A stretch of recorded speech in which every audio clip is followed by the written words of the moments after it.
Je vais parler du professeur Delay parce que sur ce point-là, c'est tout à fait éclairant. En 2003, une de ses thésardes, Julie Marc, fait une première publication avec une formulation de Roundup où elle démontre que le Roundup modifie le cycle cellulaire. Vous savez que chaque cellule de notre organisme se divise suivant un cycle cellulaire.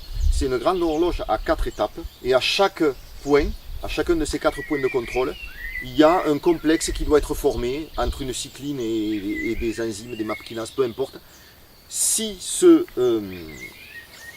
complexe n'est pas formé, le cycle cellulaire est bloqué, on ne passe pas à l'étape suivante et la cellule ne se divise pas.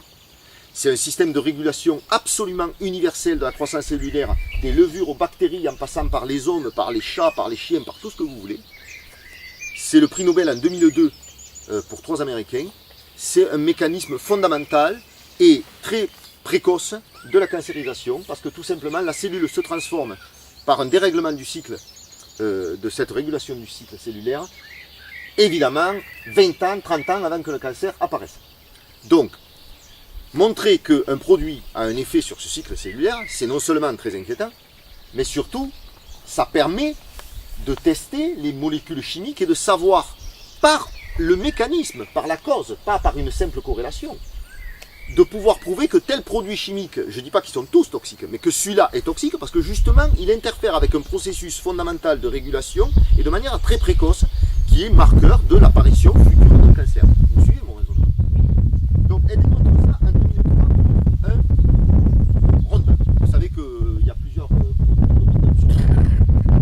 elle se fait bombarder, le professeur Delay se fait, c'est toujours pareil, mauvaise science, elle se fait attaquer par tous les laboratoires qui là sont copains comme des cochons à boire.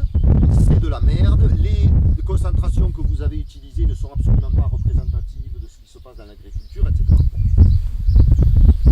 Elle renouvelle l'étude 2 ans plus tard, elle prend les 5, alors Cargly, je ne me souviens plus tous les noms, mais enfin, Roundup 3+, enfin, elle prend 5 formulations de Roundup de boîtes différentes, donc ça veut dire avec des agents de formulation différents aussi, puisque le glyphosate est le même pour tous, chacun a sa recette secrète sur les agents de formulation.